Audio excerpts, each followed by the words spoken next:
You and I have some real beef, partner. Boy, that ain't no bull. You better have a thick hide. Well, that bullet better do more than graze me. Isn't it past your bedtime? That's utter nonsense. You must think you're some sort of buffalo soldier. I am not amused. Looks like we have a veal situation here. Don't steer me wrong. You're butchering this moment. Well, the stakes are high. I'm about to bring you to slaughter. You heard? Boy, we're milking this intro for all it's worth.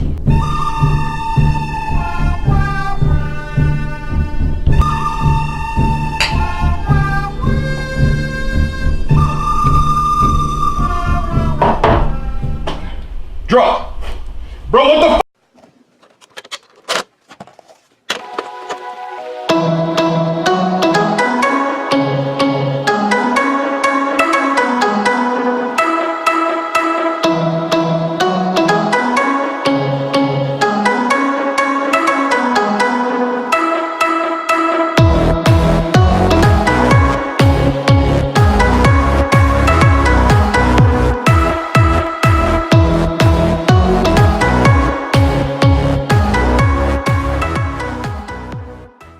Due to some bovine intervention, we're back with episode 4 of Pouring Pixels.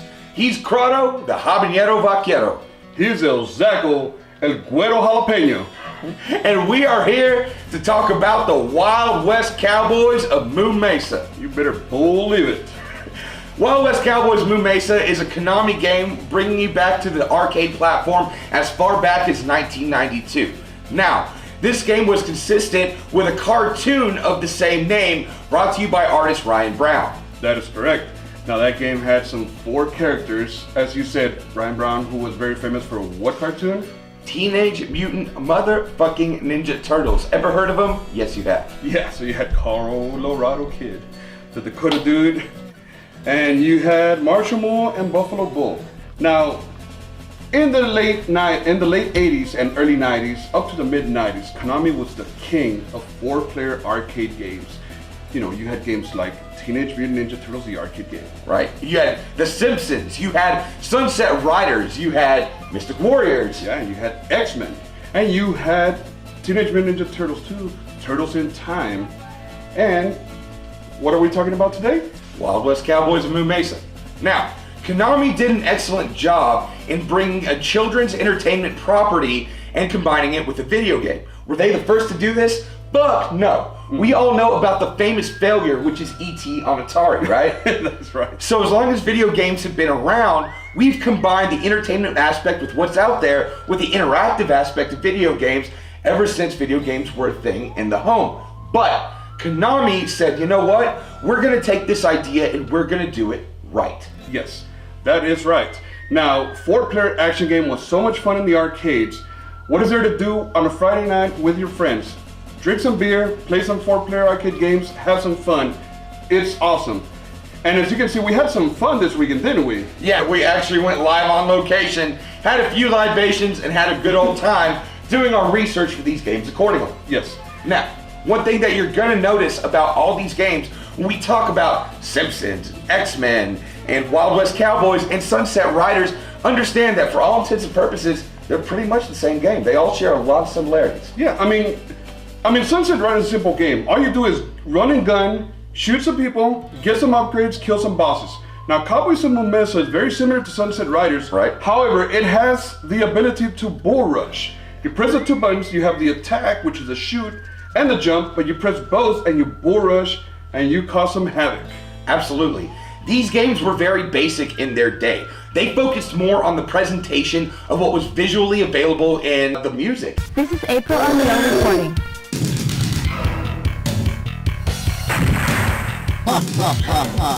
And even the voices were consistent with what was out there in the cartoons. Hey, Krang, bring that statue back, you bloated beanbag. However, the gameplay was as basic as you can be. When you come across these 4-player cabinets, you have a joystick, you have a jump button, and an attack button, and that's pretty much it. Right. Now, what makes Wild West Cowboys of Moo Mesa so special is that combining the 2 inputs actually did what?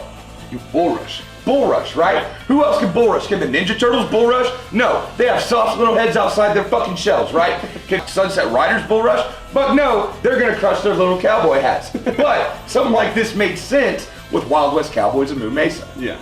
And if you ever played a game called World of Warcraft, they might have inspired the Taurans. Maybe, we'll never know. We'll never know.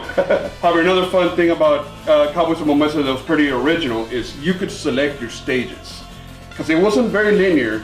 Once you passed a certain stage, you could actually select what stage to go next to go rescue Lily. Exactly. And that's something that was kind of ahead of its time. With arcade games and even all platformers of retro games at this point in time, you have a stage linear motion, meaning stage 1, complete boss, stage 2, complete boss. It wasn't until video games evolved that we had the freedom as players to choose where we went next. Wild West Cowboys of Moo Mesa not only took a platform, added different bull rush mechanics, but also gave us the ability to choose our path to destiny. Yeah. Now let's be frank. This game is not that complex. It's not. It's 2 buttons, you run and shoot, you waste a lot of quarters, and you try to finish the game. There's not much to think about. It's just straight out havoc fun. That's all it is. Not much to think about. There's not that much lore except rescue Lily and get some rewards. Exactly. It's following the very simplistic aspect of the children's cartoon. You have some heroes, they were bulls, a meteorite came down and turned them into humanoid heroes. A lot like Ooze, a lot like training in like samurai warriors, things of that nature, right? It follows a path that is similar before. Now, Wild West Cowboys Moo Mesa is not as bad of a ripoff of Ninja Turtles as, let's say, like Street Sharks, for example, right? There's actually a little bit of a fan base behind this particular property on its own. Yeah. Now the difference between this game and say like Ninja Turtles is this game only came out in the arcades. It was never released on any console like Ninja Turtles the arcade game was, or like Turtles in Time, which was on the Super Nintendo, Sunset Riders Super Nintendo Genesis, etc. Right. Well, neither was Mystic Warriors. However, Cowboys of Moo Mesa was fairly like unknown. Yeah, and it was arcade only. Yeah. As you see, where we usually have displays of consoles and cartridges in front of us, right here we're only featuring an arcade stick because this is the only functional fucking way we can play this at home. Right. Now, we did play it, we have footage, and it was fun as hell. Exactly. When you get into Wild West Cowboys of Moo Mesa, you're going to see this cartoon animation of these bulls walking around, but let's talk a little bit about the gameplay. You're walking around with projectiles. It's not like The Simpsons or Ninja Turtles where you're walking around with melee abilities and then maybe have something to project. Wild West Cowboys, to me, feels more like an animated Contra. Right, exactly. I was going to say the same thing. You can shoot up, you can shoot it diagonally. However, actually in Contra, you could also jump like up to different platforms. Right, they're not identical to one another, but they share enough similarities for the gameplay that we can make that connection. Yeah, and unlike Ninja Turtles where you can like move up and down like in a 3D kind of motion, this one you just walk straight, you duck, you jump, but you also get into like the train fights, you also fly with the eagles. Right. I mean, there's different stages, you go on ropes, it's pretty fun. I mean, exactly. Yeah. You know, one thing Konami did very well was take the aspects of what was going on in the cartoon and implement it into the game, right? If there's ever a time in Cowboys of Moo Mesa when they're flying on eagles hitched to their shoulders to take care of business, by George, we're gonna have that in our arcade game as well. That is right. Now, one thing that's really interesting about all these Konami arcade games is the character selection. It's very different from when you experience this in the arcade from when they ported it to a home console.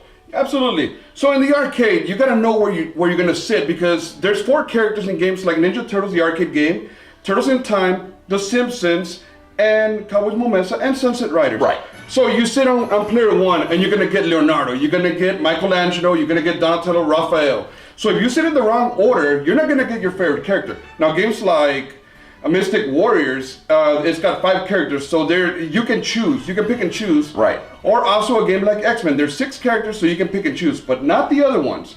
Now on consoles like you mentioned on Super Nintendo, you can pick and choose because there's only like 2 slots, although the Nintendo did have the 4-player base, but that's a different story. Yeah, right. So you gotta pick and choose. Right. You can select from player 1, 2, 3. Player 1 could be Donatello instead of Leonardo. Right.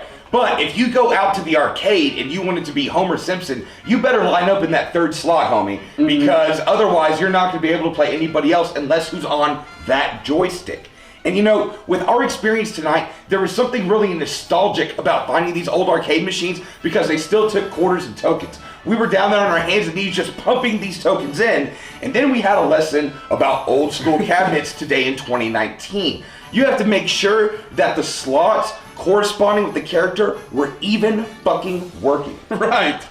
You know, unluckily, an X-Men Player 2 did not work. Right. So we're sitting there playing the game and someone got to be the Invisible Man. But it's okay, he's a free-to-play character. But you know, I will say something. To the credit of those who really enjoy and love these arcade platforms, we were pleasantly surprised to see an updated version of the Ninja Turtles game today. So as you can see, arcade tradition of 4-player games like we've been trying to get our hands on earlier today stays alive and well with iterations like this. That is correct. This is a game by Nickelodeon. Although Ninja Turtles, the original, was by Konami, and all the games that we talked about today, the gameplay still remains alive in these days. As you can see, it sticks to the original arcade format that we've been talking about all night. And the graphics are pretty sweet and cartoony. It still maintains that cartoon, children's entertainment type nature, which is why we feel this is a great way to keep these kind of games alive and well today. That is correct. And pinballs, like in the location we are, still has a lot of the retro feel we love. As you can see in the back, you know, we won't go back down there that way, and we'll show you some footage. But it's still got a lot of the pixelation going on, a lot of the old school games, and we love this place because they got what? Games and beer. Yes, Nickelodeon released one when? In 2018, and it followed their current animation version of this particular property as well. Yes, and we had some fun seeing our friends play it. We sure did.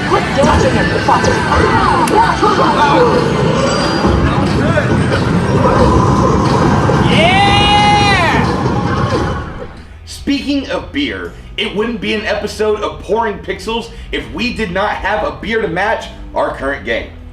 That's right, Wild West Cowboys of Moo Mesa. And look at this revolver. Just like the one on this bottle, it's a Wild West, it's good old Texas beer from Granbury, Texas. That's right. This episode we are featuring Blood and Honey, which is an American ale, or at least marketed as an American ale, from Revolver Brewery in North Texas. As you said, Granbury. Yeah, and that is what? Your favorite beer? It is my favorite beer. It's a 9% ale, which encompasses honey and blood oranges, hence the name Blood and Honey, right, in the beer. Now, here's the reason why we feel it fits. Not only are there fucking 6 shooters on the label, which matches our cowboy theme here this episode, but what's inside the bottle, like we always say, is what really matters. Since this is not the first beer to feature sweetening aspects like fruit and honey, this is one of the first ones to do it right. Wild West Cowboys of Moo Mesa was not the first game to take a children's cartoon and make it an arcade platform, but it was one of the first ones to do it right, to do it interesting, and to make it popular. This was a craft beer in its beginning time, and now if you're anywhere in Central Texas, it is all over the fucking place. Hell, we were chugging it today at the arcade, right? Right. So we feel like it was a perfect opportunity to have Revolver Blood and Honey be this episode's beer as it pertains to Wild West Cowboys of Moo Mesa. Right, and yeehaw to that, because it is delicious. Absolutely. Ladies and gentlemen, thank you so much for watching us today. Please hit the like and subscribe button. We do want to send a shout out to our friends, sending congratulations to Moses and Alicia for getting married, as well as Austin and Beth. Absolutely. Ladies and gentlemen, that's going to do it for us. We're going to do better next time. He's been Crotto. He's been Ozaco. And you have been motherfucking fantastic. Yes, you have.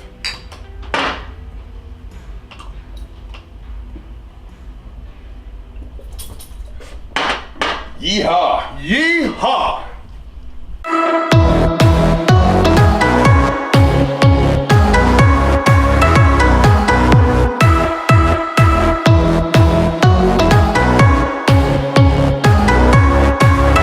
Busby, help me out. Oh, sorry. I'm that guy, bro.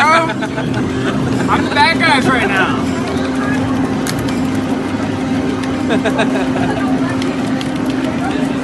No, don't show the screen on this because they're going to see 4 people and 2 characters.